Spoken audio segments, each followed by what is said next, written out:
चलो चला, नमस्कार नमस्कार नमस्कार. हायकोर्ट भरतीची तयारी करणाऱ्या सगळ्या भावी हायकोर्ट कर्मचाऱ्याचं आपल्या युट्यूब चॅनलमध्ये सर स्वागत. ओके, एक छोटासा प्रश्न कॉमनली विचारला जातो, कॉमनली डिस्कस केला जातो. सर, हायकोर्ट भरतीचं मॅथ, हायकोर्ट भरतीच्या मॅथची लेवल नेमकी कशी असेल? इझी असेल, हार्ड असेल का मीडियम लेवलची असेल? या तीन टाईपचा लेवल कशी असो, आम्ही सध्याच्या घडीला कशा पद्धतीने काम केलं पाहिजे. मित्रांनो, 26 तारखेला आपली परीक्षा होणार आहे हायकोर्ट भरतीची, 26 एप्रिलला. जवळपास 99.99% हे डिक्लेअर पण झाले की 26 तारखेपर्यंत आपली ही एक्झाम होऊन जातील. म्हणजे आजच्या मिनिटापासून तुम्हाला इन बिन 65 एक दिवसाचा टाइम भेटतोय अभ्यास पूर्ण करण्यासाठी. आता काही काही झोपलेले विद्यार्थी पण असतात जे अचानक जागी होऊन विचारतात, सर आतापासून तयारी केलं तर होईल का? ओके, एक गोष्ट चांगली झाली की तुम्हाला 60 दिवसाचा टाइम भेटतोय आणि 60 दिवसाच्या टाइममध्ये हायकोर्ट भरतीचं मॅथ तुम्ही बऱ्यापैकी बनवू शकता. पण तुम्हाला मॅथमध्ये कमीत कमी 6 तासाचा वेळ फक्त मॅथ रिझनिंगला द्यावा लागेल, कारण हा विषय डायरेक्ट किती 40 मार्काला आहे. मग 40 मार्क म्हणजे परीक्षेच्या दृष्टीनं 50% सिलेबस जवळपास आपला या ठिकाणी होतोय. मग मॅथ रिझनिंगला तुम्हाला बऱ्यापैकी टाइम द्यावा लागेल. जर तुम्ही चांगला टाइम दिलात उरलेल्या 60-65 दिवसात, तर तुम्ही कितीही कच्चे असला तरी 35 एक मार्क 40 पैकी घेऊ शकता.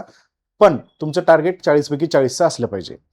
एकंदरीत आता जस्ट अनालिसिस जर आपण केलं, हायकोर्ट भरतीचा पेपर कोण घेणार आहे?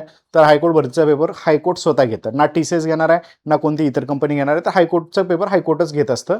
आणि जस्ट 6 महिन्या पहिले, 6 महिने म्हणजे ऑगस्टमध्ये जाऊ समथिंग, ऑगस्टमध्ये या मागच्या ऑगस्टमध्ये म्हणजे 4-5 महिन्याखालची गोष्ट आहे, पेपर आपण हायकोर्टचा सोडून बघितलेला आहे 5 महिन्याखालचा. ओके, त्याच्या आधीचे पण 2 पेपर आपण आपल्या युट्यूबला सोडून पाहिलेले आहेत.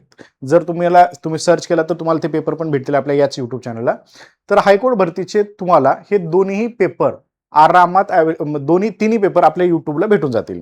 मग आता हे पेपर सोडवत असताना नेमकं काय आपल्याला लक्षात येतं? हायकोर्ट भरतीचा पेपर जेव्हा आपण मागचा सोडवला, ओके, मागे 3-5 महिन्याखालचा, त्यातली लेवल ही मीडियम पण म्हणणार नाही मी, अतिशय इझी स्वरूपातली लेवल होती. म्हणजे लिटरली सांगायचं झालं तर हायकोर्ट भरतीचा पेपर क्लर्कचा होता, पण त्याची लेवल मॅथ रिझनिंगची ही निव्वळ पोलीस भरतीच्या लेवलची होती. ओके, म्हणजे इझी होती.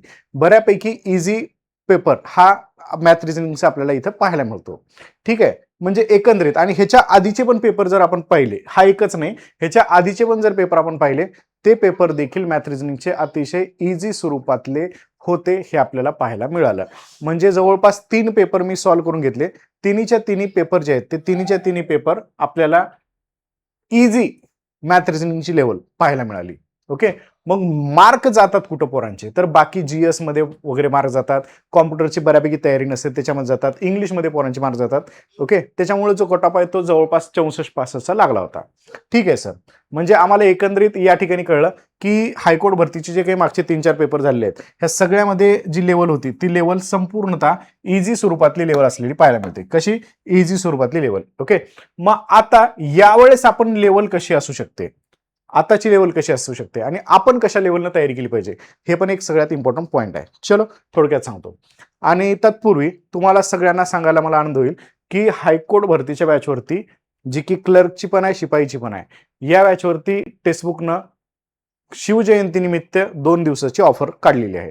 आज ऑफरचा शेवटचा दिवस समजा, उद्यापासून परत ऑफर बंद होईल. ऑफर जरी बंद झाली तरी सुद्धा तुमची फीस काही जास्त वाढत नाही. ही ऑफरमध्ये 399 फीस आहे आणि जवळपास 429 ते 400 सपोज 429 ही विदाऊट ऑफर फीस असते. मग आता बऱ्याच जणांना वाटतं की 429 मध्ये फक्त मॅथ रिझनिंगचे लेक्चर आहे का? तर नो, या 429 मध्ये काय काय भेटणार हे पण तुम्हाला सांगतो. किंवा 399 आजच्या आज घेतला तर 399, एक पुढे घेतला तर 429च्या आसपास ही फीस असते. तर याच्यामध्ये नेमकं तुम्हाला काय भेटणार आहे आणि कशा पद्धतीने जॉईन करायचे हे पण सांगतो.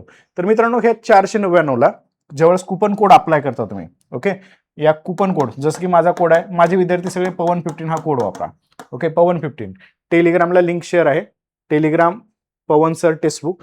तिथून तुम्ही डायरेक्टली लिंकला नोट केलेली लिंक असते, पिन केलेली, त्या पिन केलेल्या लिंकवरून तुम्ही त्या लिंकवरून हे कुपन कोड टाकल्यावर जवळपास 429च्या आसपास तुम्हाला ही बॅच भेटते. हा ठीक, या बॅचमध्ये काय असतं सांगतो. या बॅचमध्ये विशेष म्हणजे तुम्हाला बाकीच्या बॅचचा पण ऍक्सेस देऊन ठेवत आहे मी काही दिवसासाठी.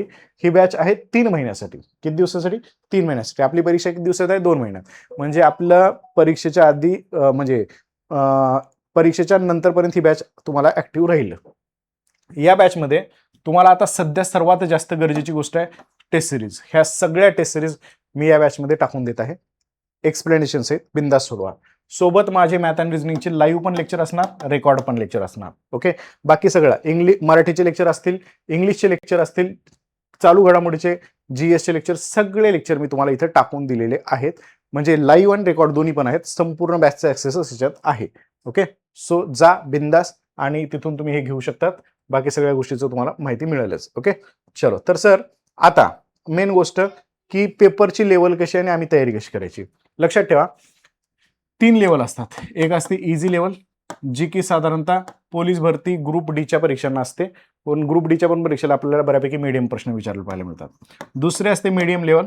ओके, आणि तिसरी असते आपली हार्ड लेवल. ओके, यामध्ये लक्षात ठेवा संपूर्ण सगळ्या ज्या सरळ सेवा आहेत, सरळ सेवेच्या परीक्षा ह्या मीडियम लेवलच्या असतात. सरळ सेवेच्या परीक्षा ज्यामध्ये तलाठी भरती वगैरे सगळ्या ज्या भरती आहेत ह्या मीडियम लेवलला येतात आणि 1-2 प्रश्न तुमचे हार्ड लेवल असतात. 1-2 प्रश्न, जास्त नसतात.